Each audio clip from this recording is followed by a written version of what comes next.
یہ پروسیس جو ہے یہ ابھی تک جاری ہے، اس کی کیا وجہ ہے؟ جی بالکل، بہت شکریہ حامد میر صاحب، اور یقیناً میں بھی یہی کہوں گی کہ بہت افسوسناک واقعہ ہے، اس کی جتنی مذمت کی جائے کم ہے۔ اب تو مذمتی الفاظ بھی کم پڑ گئے ہیں، جس طرح کے واقعات پاکستان نے دیکھے ہیں اور جو خون ریزی ہم نے دیکھی ہے، ان قربانیوں کے باوجود ہمارے اندر ریزولو ہے کہ ہم دہشت گردی اور ایکسٹریمزم کا خاتمہ اپنی سرزمین سے چاہتے ہیں۔ اور جس طریقے سے بھائی نے بھی بات کی کہ نیشنل ایکشن پلان ہمارے پاس موجود ہے، اس میں جو 20 نکات ہے، خاصا مفصل پلان ہے، چاہے ہم دوسری جماعتوں سے بھی تعلق رکھتے ہوں، لیکن جب یہ پچھلے دور میں پلان آیا تھا تو ہم سب نے اسے ویلکم کیا تھا اور اسی خواہش کا اظہار کیا تھا جو ہم آج بھی کر رہے ہیں کہ نیشنل ایکشن پلان پر امپلیمنٹ اس کو ہونا چاہیے۔ دیکھیے، پلان کتنا بھی تگڑا ہو جائے، پلان کتنا بھی اور مضبوط کر دیں، بیسک امپلیمنٹیشن کا یہاں ایشو آتا ہے۔ اور آپ نے پہلے بات کی، اس میں کوئی دو رائے نہیں ہے کہ ہمارے اوپر کسی اور ملک کی بھی نظر ہے اور وہ ملک ہمارے ہاں جو ہے وہ ڈی سٹیبلائز کرتا ہے، اور اس کے شواہد بھی ملے ہیں اور یہ باتیں ہوئی بھی ہیں۔ قطع نظر اس کے یہ بھی درست ہے کہ ہمارے پاس اپنے بھی مسائل ہیں اور ہمیں اس سے آنکھیں نہیں چرانی چاہیے، ہمیں منہ نہیں چھپانا چاہیے۔ اگر کوئی لوکل انوالو ہے کسی ایسی ٹیررسٹ آرگنائزیشن سے جو کہ آپ کے ملک میں آپ کے بچوں کو، آپ کے لوگوں کو نقصان پہنچا رہے ہیں، تو پھر ان کا پردہ فاش ہونا چاہیے۔ اور جو ہم یہ بار بار بات کرتے ہیں نا میر صاحب کے نیشنل ایکشن پلان، امپلیمنٹیشن، بیانیہ، ہم یہ بات کرتے ہیں نا تو یہ ان لوگوں پر لازم ہوتا ہے جو پالیسی میکنگ فورمز میں بیٹھے ہیں، جو ڈیسیشن میکنگ فورمز میں بیٹھے ہیں۔ مگر آپ یہ سمجھتے ہیں کہ وہ آپ پہ تنقید ہے، وہ آپ پہ تنقید نہیں ہے، وہ آپ کی اور اس قوم کی بہتری کے لیے ہے۔ مطلب میں یہ کہہ دوں کہ جی آج آپ نے 10 دہشت گرد مار دیے، آپ نے اس سوچ کو کس طرح ٹارگٹ کیا ہے جس سوچ کے تحت یہ پنپ رہے ہوتے ہیں یا پل رہے ہوتے ہیں یا تیار کیے جاتے ہیں، کیا ہم نے اسے ٹارگٹ کیا؟ کیا ہم اس تک پہنچے؟ مطلب صوفیہ جو اولیاء کرام ہیں، ان کے مزاروں پر حملہ، میسج یہی ہے کہ امن پر حملہ ہے، امن پر اٹیک ہے۔ یہ پیس لونگ لوگ ہیں، یہ صوفیوں میں یقین رکھتے ہیں، یہ صوفیوں کے پاس جاتے ہیں، ان کی حاضری بھرتے ہیں، اور ہمارے ہاں تو درگاہوں پہ یہ یقین ہے کہ کسی بھی مذہب سے آپ کا تعلق ہو، مطلب سیون شریف ہو یا بھٹشا ہو، ہماری طرف، میری کنسٹیٹوئنسی کے کافی قریب ہیں، وہاں تو ہر مذہب کا آدمی آتا ہے اور وہ کہتے ہیں کہ جی رب العالمین، مطلب یہ عالم کے رب ہیں جن پہ ہمارا اعتماد ہے۔ اور اسی یہ جو صوفی تھے انہوں نے یہی میسج دیا تھا کہ رب تو سب کا ہے، تو ہم اسی لیے ان درگاہوں پہ آ کے ماتھا ٹیکتے ہیں۔ تو یہ ڈائریکٹ اٹیک امن پر ہے، پاکستان کے امن پر، اور امن کی دشمنی اس وقت تک ختم نہیں ہوگی جب تک ہم اس ناسور کی جڑ تک نہ پہنچے، اس سوچ تک نہ پہنچے، اس کے غلط نیریٹو کو ہٹا کے باہر پھینکیں گے، تب ہمارا کام پورا ہوگا۔ اور اس کے لیے یونٹی بھی ضرورت ہے۔ تو علی محمد خان صاحب، یونٹی کے لیے ضروری ہے کہ آج بہت اچھا تھا کہ وزیراعظم عمران خان صاحب کچھ دیر کے لیے قومی اسمبلی میں تشریف لائے، لیکن نیشنل ایکشن پلان پہ عمل درآمد کے لیے آپ یہ نہیں سمجھتے کہ ضروری ہے کہ وزیراعظم صاحب جو ہیں وہ چاروں چیف منسٹرز کو اور تمام جو پارلیمنٹ میں پارٹیاں ہیں ان کو آن بورڈ کریں اور اس کے لیے ایک مشترکہ حکمت عملی اختیار کریں؟ میں سمجھتا ہوں کہ اس میں تو کوئی دو رائے نہیں ہے۔ جہاں پاکستان کی سلامتی کی بات ہو وہاں وزیر اعظم صاحب سب کو بلائیں گے، اس میں تو اپوزیشن یا گورنمنٹ کے وزیر اعلیٰ یا بینچز کا کوئی تعلق نہیں ہوتا۔ اور ہماری قوم نے اور ہمارے سیاستدانوں نے ثابت کیا ہے، چاہے وہ 16 دسمبر ہو 2014 کا ای پی ایس کا واقعہ ہو، سب مخالفتیں بلا کے بیٹھ گئے سارے، اور ابھی جو ہندوستان نے ہم پہ حملہ کیا ہے، میں سمجھتا ہوں جتنا تگڑا جواب ہماری فوج نے ان کو دیا بارڈر پہ، اتنا ہی تگڑا جواب ہمارے سیاستدانوں نے پارلیمان کے فورم سے دیا جب سب اکٹھے ہوئے، جوائنٹ سیشن ہوا۔ تو بالکل آپ کی تجویز بالکل درست ہے کہ سب کو مل کے اس پہ بیٹھنا چاہیے، چاہے وہ کسی بھی جماعت کا ہو۔ اگر وزیر اعلیٰ ہے، اس کے پاس مینڈیٹ ہے، وہ اپنے صوبے کا چیف ایگزیکٹو ہے، تو ظاہر ہے اگر آپ امن لائیں گے تو چیف ایگزیکٹو کو اعتماد میں لیے بغیر کیسے امن آ سکتا ہے؟ عمران خان صاحب ملے بھی ہیں اور ملیں گے بھی، مزید بھی ملیں گے۔ اچھا، اور آج جو پارلیمانی پارٹی کا اجلاس تھا عمران خان صاحب کی صدارت میں ہوا، اب میں نے سوال کیے نہیں، آپ مسکرا پڑے ہیں، اچھی بات ہے مسکرا رہے ہیں، اس میں بھی کیا ملک کی صورتحال پہ کوئی بات ہوئی؟ میں سمجھتا ہوں بڑا کمپریہنسو تھا۔ خان صاحب کچھ عرصے بعد تشریف لائے اور انہوں نے وہاں بتایا بھی کہ وہ کافی دوروں میں بیزی رہے اور ملکی حالات پہ بھی ہوا، اور ایم این اے صاحبان نے اپنے حلقوں کے مسائل بھی کافی وہاں پہ ڈسکس کیے، کافی مختلف ایشوز جو ہیں وہ ڈسکس ہوئے۔ چلیں تو ذرا ہم اپنے جو ایک سینئر کورسپونڈنٹ ہیں جناب اویس اکبر یوسف زئی، ان سے پوچھتے ہیں کہ آج جو پارلیمانی پارٹی کا اجلاس تھا تحریک انصاف کی، اس میں کیا ہوا؟ السلام علیکم اویس صاحب۔ جی وسلام جی میر صاحب۔ اویس صاحب، آپ نے اس پارلیمانی پارٹی کے اجلاس کو کور کیا، آپ کی کیا خبر ہے؟ اس اجلاس میں کن معاملات پہ بات ہوئی؟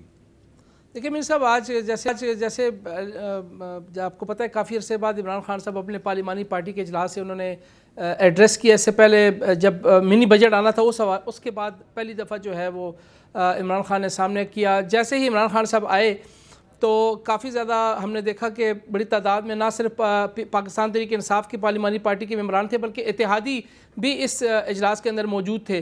جو سب سے بڑی خبر اس اجلاس کی ہمارے پاس آئی وہ یہ ہے کہ جیسے ہی خان صاحب نے فورم اوپن کیا، بات چیت کی، اپنی اوپننگ اسپیچ ختم کرنے کے بعد جیسے ہی ممبران کی طرف فلور گیا تو وہاں سے بیٹھے ہوئے ممبران نے کافی زیادہ غصے کا اظہار بھی کیا۔ وہ اگر میں کہوں کہ وہ پھٹ پڑے تو وہ غلط نہیں تھا، کہ ان کا یہی ایک نیریٹو تھا کہ جی وزیر اعظم صاحب جو ہے وہ غیر منتخب لوگوں کو کابینہ پر مسلط کر رہے ہیں، ہم پہ مسلط کر رہے ہیں، اور جو الیکٹڈ لوگ ہیں ان کو وہ ریپرزنٹیشن نہیں دی جا رہی۔ فیصل آباد کے دونوں ایم این اے راجہ ریاض صاحب اور خرم شہزاد صاحب دونوں نے آئیڈینٹیفائی کیا وزیر اعظم کو کہ جی آپ لوگوں نے نان الیکٹڈ لوگ جو ہیں وہ کابینہ میں بٹھا لیے ہیں، منتخب لوگوں میں اس طرح کے لوگ موجود ہیں، اگر آپ ان کو موقع دیں تو وہ اچھی طریقے سے ڈیلیور کر سکتے ہیں۔ اور بلکہ خرم شہزاد صاحب نے تو یہ بھی کہا کہ ایک ایسی شخصیت ہے جو 40,000 ووٹوں سے ہاری ہے، اس کو آپ نے کابینہ کا ممبر بنا دیا۔ جیسے ہی یہ بات ختم ہوئی تمام جتنے بھی ایاز اکبر یوسف زئی صاحب، یہ کس شخصیت کی طرف ان کا اشارہ تھا؟ دیکھیں جی، جہاں تک میرا خیال ہے تو فردوس عاشق عوان کی طرف ان کا اشارہ تھا کہ جی 40,000 ووٹوں سے ہارنے کے باوجود اگر آپ نے ان کو حکومت پہ مسلط کر دیا ہے تو پھر ہم الیکٹڈ لوگ کہاں جائیں گے۔ جیسے ہی میر صاحب یہ بات ختم ہوئی تو تمام جتنے بھی وہاں موجود اراکین تھے تمام نے بینچ بجائے۔ جیسے اسمبلی میں جب کوئی ایسی بات ہوتی ہے حکومتی بینچز کی جانب سے جو بہت اچھی ہوئی ہوتی ہے تو اس پہ اپریسیشن ہوتی ہے، تمام ممبران نے باقاعدہ ڈیسک بجایا اور ان کی بات کو سیکنڈ کیا۔ اس کا مطلب ہے کہ یہ صرف 2 ممبرز کی بات نہیں تھی، وہاں پر موجود جتنے بھی ممبران تھے تمام کی ریزرویشنز تھیں کہ خان صاحب نے جو ہے ان کو وہ ڈیو کریڈٹ نہیں دیا۔ جس پر جب یہ بات ختم ہوئی تو عمران خان صاحب مسکرائے اور انہوں نے کہا کہ آپ کی ریزرویشنز بالکل جائز ہیں، لیکن کیونکہ میں نے ملک کی معیشت کو ٹھیک کرنا ہے اس لیے یہ چیلنج میں لیتا ہوں اور جو بھی فیصلہ کروں گا اس کی ذمہ داری میں قبول کرتا ہوں۔ انہوں نے کہا کہ اسی معیشت کو ٹھیک کرنے کے لیے میں نے اسد عمر جیسے پلیئر کو جو میرا سب سے بہترین اور قریبی کھلاڑی ہے، جس کو میں اپنا رائٹ ہینڈ سمجھتا ہوں، اس کو ہٹانا پڑا، لہٰذا جو لوگ میں لے کے آیا ہوں ان کی ذمہ داری قبول کرتا ہوں۔ آپ تھوڑا سا وقت دیں، حالات بہتر ہوں گے اور آپ یقین کریں کہ ملک بہتری کی طرف جا رہا ہے، لیکن بظاہر یہی لگ رہا تھا کہ شاید وہ لوگ کافی زیادہ ناراض ہیں۔ بہت شکریہ ایاز اکبر یوسف زئی صاحب۔ تو علی محمد خان صاحب یہ صحیح کہہ رہے ہیں کہ تھوڑی سی ریزنٹمنٹ تھی وہاں پہ، کچھ آپ اس پہ تبصرہ کرنا پسند کریں گے؟ کیا وہ جائز تھی؟ اس لیے کہ کچھ غیر منتخب لوگ جو ہیں وہ تو مسلم لیگ نون کی حکومت میں بھی تھے، ایڈوائزر تھے، پیپلز پارٹی کی حکومت میں بھی تھے، جو حفیظ شیخ صاحب ہیں یہ پیپلز پارٹی کی حکومت میں بھی تھے، اب آپ کی حکومت میں بھی آ گئے، تو اس میں انہونی بات کون سی ہے؟ دیکھیے میر صاحب، میں کچھ چیزوں پہ ہمیشہ سے بڑا کلیئر ہوں۔ پہلی بات یہ ہے کہ ڈیموکریٹک جماعتیں جتنی ہوتی ہیں، چاہے ہماری ہے، چاہے پیپلز پارٹی یا نون لیگ، ان کا تو ظاہر ہے میں کبھی حصہ نہیں رہا، لیکن مجھے یقین ہے وہاں بھی ڈیبیٹ ہوتی ہوگی، ہماری جماعت میں ڈیبیٹ ہوتی ہے اور آپ کو اس کا پتہ ہے۔ کور کمیٹی میں بھی ہوتی تھی، کور کمیٹی جب ہم گورنمنٹ میں نہیں تھے، اور اس میں بھی ہوتی ہے۔ میں اگر یہ کہوں کہ ڈیبیٹ نہیں ہوئی یا نہیں ہوتی یا ڈسکشن نہیں ہوتی یا ہیٹڈ ڈیبیٹ نہیں ہوتی تو وہ غلط ہوگا، کیونکہ خان صاحب نے ہمیشہ ہمیں انکریج کیا ہے کہ we should speak our minds, اپنی ہم بات کریں۔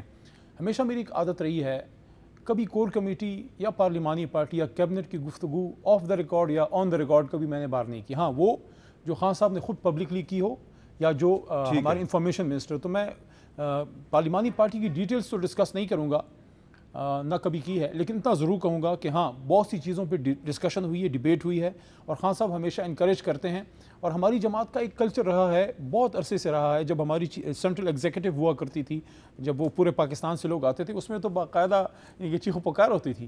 تو یہ ہماری جماعت کا ایک ہے، کیونکہ ہمارے ادھر کوئی ڈکٹیٹرشپ نہیں ہے، everybody speaks their mind. Of course پھر اینڈ میں ڈیسیجن جو ہے وہ سینئر لیڈرشپ اور خان صاحب کی ہی ہوتی ہے، لیکن میں سمجھتا ہوں صرف یہ نہیں، بہت سی چیزیں ڈسکس ہوئی ہیں، اور یہ اچھی بات ہوتی ہے کہ آپ کے پارلیمنٹیرینز جو ہیں بجائے اس کے کہ وہ کربنگ کریں، خدا نخواستہ یہ میں نہیں کہہ رہا کہ کر رہے ہیں، مختلف جماعتوں میں ہوتا ہے اس طرح، جب لیڈرشپ نہیں ملتی، جب لیڈرشپ قدغن لگاتی ہے سوچوں پہ، جب گفتگو نہیں کرنے دیتی، پھر وہاں فارورڈ بلاکس بھی بنتے ہیں، اس طرح کی چیزیں ہوتی ہیں۔ ہماری جماعت میں یہ چیز اس لیے نہیں ہے کہ جو بھی آتا ہے اپنی بات کر کے چلا جاتا ہے، دے فیل ریلیکس کہ میں نے اپنی بات اپنے لیڈر تک پہنچا دی ہے۔ ٹھیک ہے، شازیہ مری صاحبہ، سندھ حکومت میں بھی کچھ لوگ ہیں الیکٹڈ نہیں ہیں لیکن ایڈوائزر ہیں, تو کیا غیر منتخب لوگوں کو واقعی ایڈوائزر نہیں ہونا چاہیے؟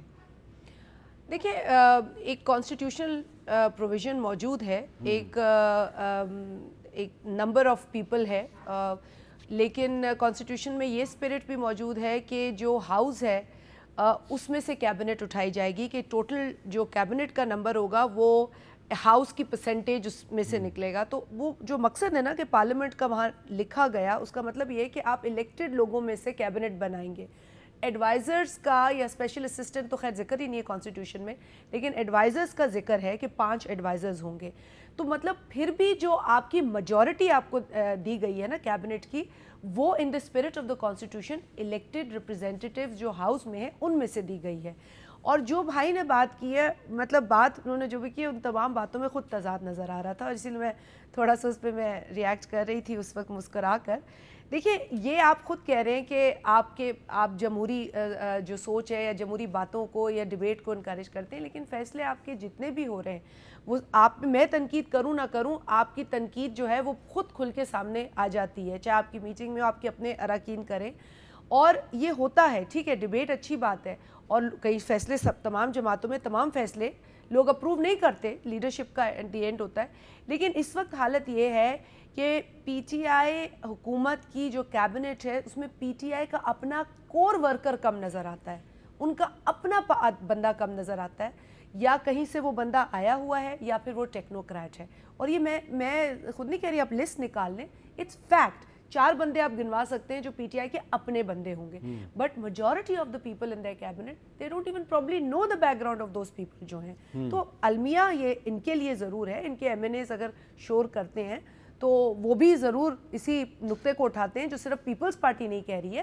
یہ اب ایک بڑی عام فہم بات ہے جس پر آپ نے کئی اچھا فردر آرگومنٹ سے پہلے فواد چودھری صاحب تھے, وہ الیکٹڈ ایم این اے تھے, وہ انفارمیشن منسٹر تھے, تو اپوزیشن ان پہ بہت اعتراضات کرتی تھی کہ جی یہ بہت غلط زبان استعمال کرتے ہیں, تو اب ان کی جگہ پہ ایک ایسی خاتون کو لایا گیا کہ جو ویسی زبان استعمال نہیں کرتی. دیکھیں نہیں کرتی, یہ تو آپ انفارمیشن دے رہے ہیں کہ نہیں کرتی. نہیں ابھی تک تو میں نے نہیں سنی. خیر بہرحال وہ اپنی انفارمیشن ابھی مضبوط کر رہی ہے, کیونکہ پاکستان کی پاپولیشن انہوں نے 12 کروڑ بتا دی تھی.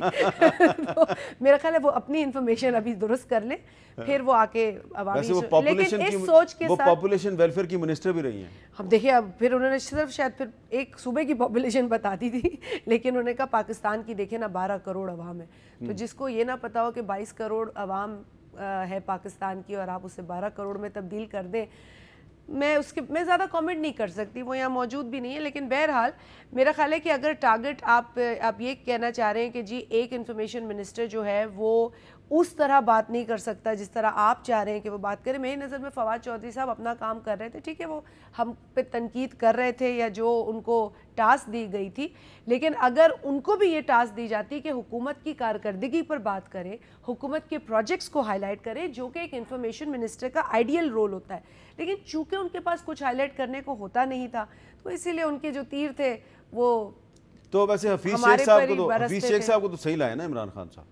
نہیں, انہوں نے تو مان لیا نا کہ جی زرداری صاحب کی ٹیم صحیح چل رہی تھی. مطلب 2011 میں مینار پاکستان پہ آپ نے کہا کہ یہ بہت بری معیشت ہے اور برا بجٹ ہے اور سب کچھ ہے, وہ بھی لائے تھے حفیظ شیخ صاحب.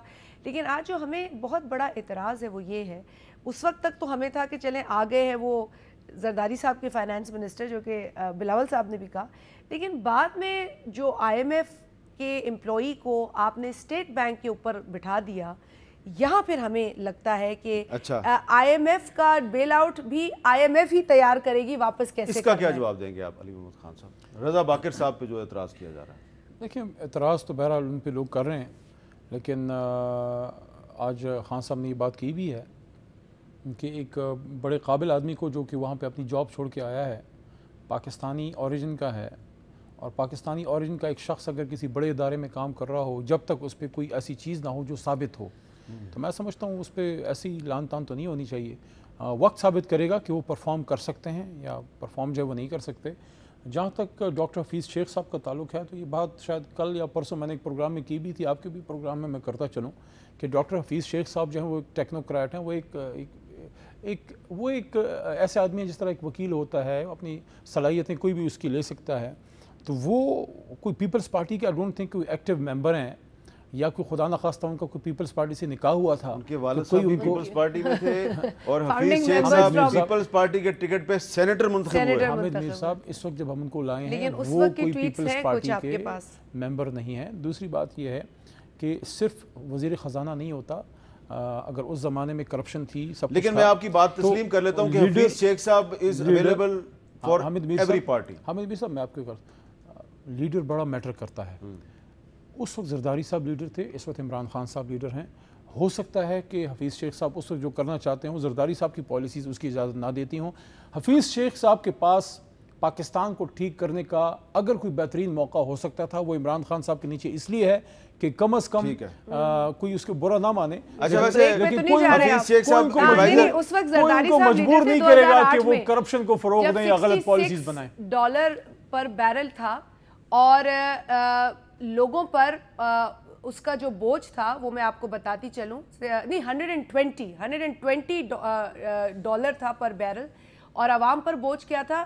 Petrol 63 rupees, diesel 44. آج عمران خان صاحب ہیں تو 66 ہے ڈالر، میں نے 120 کہا ٹھیک ہے، اور پیٹرول ہے 108 اور ڈیزل ہے 122. بالکل فرق ہے. چلیں آج پتہ لگ جائے گا نا. جہاں تک آئی ایم ایف کی میں نے بات کی نا، دیکھیں اصولی بات میں ڈاکٹر حفیظ شیخ انڈر عمران خان، ابھی تو آئی ایم ایف انڈر ہو گیا. چلے ابھی ویسے میں اب تو بھائی آئی ایم ایف ہے، میں نے ایک بریک لینا ہے. آئی ایم ایف ہی آپ کو پیسے دے رہی ہے اور اس کو کیسے اتارنا ہے اس نے اپنا بندہ بھیج دیا ہے. بات یہ ہے اسٹیٹ بینک، دیکھیں نہیں آپ میری بات سمجھ نہیں رہے.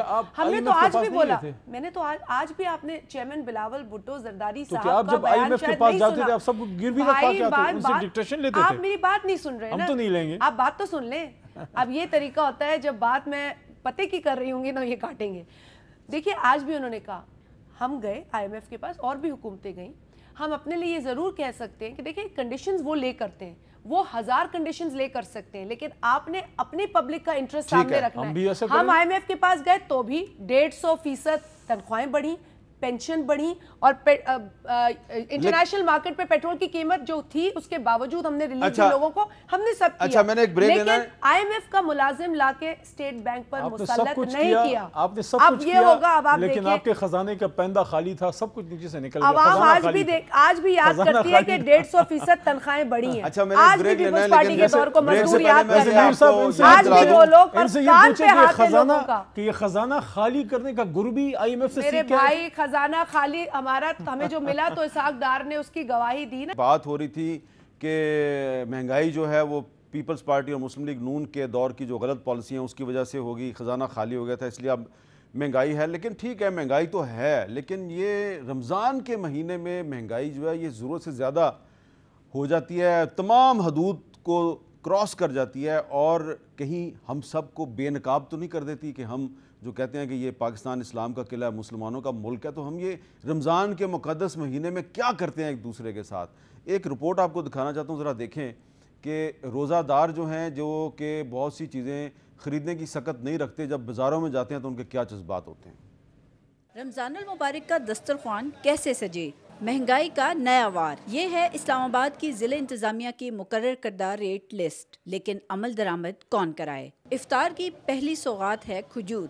سرکاری ریٹ 120 روپے، مارکیٹ ریٹ 150 سے 200 روپے. 135 روپے والا گولڈن سیب منافع خور بیچ رہے ہیں 300 روپے کلو میں. 155 والا کیلا 200 روپے درجن. 110 والے امرود کے مارکیٹ میں نرخ 200 روپے. 370 روپے والا لیمو 400 روپے کلو. 5 کلو پیاز کا سرکاری ریٹ 325 روپے، مارکیٹ میں 400 روپے تک فروخت جاری. سبزیوں کی قیمتیں مقررہ حد سے 20 سے 25 روپے فی کلو تجاوز کر گئی ہیں. مہنگائی نے تو تباہی مچا دی. آپ پیسہ لے جاتے ہیں مارکیٹ میں تو آدھا تھیلا نہیں ہوتا 1000 روپے میں. 1500 کا صرف فروٹ ہی آیا، تو باقی چیز کیا ڈالنی اس میں. اتنی مہنگائی ہے کہ فروٹ کوئی لے ہی نہیں رہا. آمد رمضان کے ساتھ ہی 20 کلو آٹے کے تھیلے میں 75 سے 80 روپے کا اضافہ. نئی قیمت 875 روپے.